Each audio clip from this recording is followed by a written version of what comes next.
রাধে কৃষ্ণ বন্ধুরা, কেমন আছেন আপনারা? আশা করি সবাই ভালো আছেন। আজকে আবার একটা নতুন ভিডিও নিয়ে হাজির হয়ে গেছি। ভিডিওটি শেষ অবধি দেখার অনুরোধ রইল। আজকের গল্প রবীন্দ্রনাথ ঠাকুরের মাস্টার মশাই। আজকে গল্পের দ্বিতীয় পর্ব।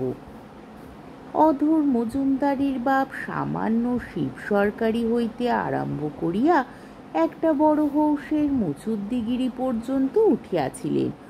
অধরবাবু বাপের উপার্জিত নগদ টাকা সুদে খাটাইতেছেন, তাহাকে আর নিজে খাটিতে হয় না। বাপ মাথায় সাদা ফেটা বাঁধিয়া পালকিতে করিয়া আপিসে যাইতেন। এদিকে তাহার ক্রিয়াকর্ম দান ধ্যান যথেষ্ট ছিল। বিপদে আপদে অভাবে অনটনে সকল শ্রেণীর লোকেই যে তাহাকে আসিয়া ধরিয়া পড়িত, ইহাই তিনি গর্বের বিষয় মনে করিতেন। অধরবাবু বড় বাড়ি ও গাড়ি জুড়ি করিয়াছেন, কিন্তু লোকের সঙ্গে আর তাহার সম্পর্ক নাই। কেবল টাকাধারীর দালাল আসিয়া তাহার বাঁধানো হুকায় তামাক টানিয়া যায় এবং অ্যাটর্নি আপিসের বাবুদের সঙ্গে স্ট্যাম্প দেওয়া দলিলের শর্ত সম্বন্ধে আলোচনা হইয়া থাকে। তাহার সংসারের খরচপত্র সম্বন্ধে হিসাবের এমনই কষাকষি যে পাড়ার ফুটবল ক্লাবের নাচরবান্দা ছেলেরাও বহু চেষ্টায় তাহার তহবিলে দন্তস্ফুট করিতে পারে নাই। এমন সময় তাহার ঘরকন্যার মধ্যে একটি অতিথির আগমন হইল। ছেলে হয় না করিতে করিতে অনেক দিন পরে তাহার একটি ছেলে জন্মিল। ছেলেটির চেহারা তার মার ধরনে, বড় বড় চোখ, টিকালো নাক, রং রজনীগন্ধার পাপড়ির মতো। যে দেখিল সেই বলিল, আহা, ছেলে তো নয়, যেন কার্তিক। অধরবাবুর অনুগত অনুচর রতিকান্ত বলিল, বড় ঘরের ছেলে যেমনটি হওয়া উচিত তেমনই হইয়াছে। ছেলেটির নাম হইল বেণুগোপাল। ইতিপূর্বে অধরবাবুর স্ত্রী ননিবালা সংসার খরচ লইয়া স্বামীর বিরুদ্ধে নিজের মত তেমন জোর করিয়া কোনোদিন খাটান নাই। দুটো একটা শখের ব্যাপার অথবা লৌকিকতার অত্যাবশ্যক আয়োজন লইয়া মাঝে মাঝে বচসা হইয়াছে বটে, কিন্তু শেষকালে স্বামী কৃপণতার প্রতি অবজ্ঞা করিয়া নিঃশব্দে হার মানিয়াছেন। এবারে ননিবালাকে অধরলাল আঁটিয়া উঠিতে পারিলেন না। বেণুগোপাল সম্বন্ধে তাহার হিসাব এক এক পা করিয়া হটিতে লাগিল। তাহার পায়ের মল, হাতের বালা, গলার হার, মাথার টুপি, তাহার দিশি বিলাতি নানা রকমের নানা রঙের সাজসজ্জা সম্বন্ধে ননিবালা যাহা কিছু দাবি উত্থাপিত করিলেন, সব কটাই তিনি কখনো নীরব অশ্রুপাতে, কখনো সরব বাক্য বর্ষণে জিতিয়া লইলেন। বেণুগোপালের জন্য যাহা দরকার এবং যাহা দরকার নয় তাহা চাই। সেখানে শূন্য তহবিলের ওজর বা ভবিষ্যতের ফাঁকা আশ্বাস একদিনও খাটিল না। বেণুগোপাল বাড়িয়া উঠিতে লাগিল। বেণুর জন্য খরচ করাটা অধরলালের অভ্যাস হইয়া আসিল। তাহার জন্য বেশি মাইনা দিয়া অনেক পাশ করা এক বুড়ো মাস্টার রাখিলেন। এই মাস্টার বেণুকে মিষ্ট ভাষায় ও শিষ্টাচারে বশ করিবার অনেক চেষ্টা করিলেন, কিন্তু তিনি নাকি বরাবর ছাত্রদিগকে কড়া শাসনে চালাইয়া আজ পর্যন্ত মাস্টারি মর্যাদা অক্ষুণ্ণ রাখিয়া আসিয়াছেন।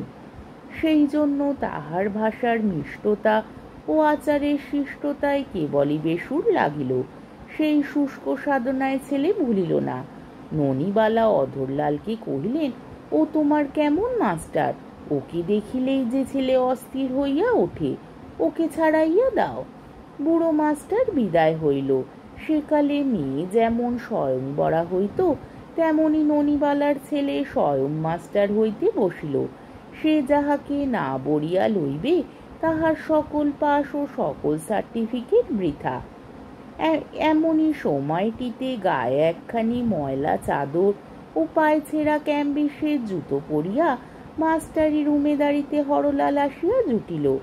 তাহার বিধবা মা পরের বাড়িতে রাঁধিয়া ও ধান ভানিয়া তাহাকে মফস্বলে এন্ট্রেন্স স্কুলে কোনো মতে এন্ট্রেন্স পাস করাইয়াছেন।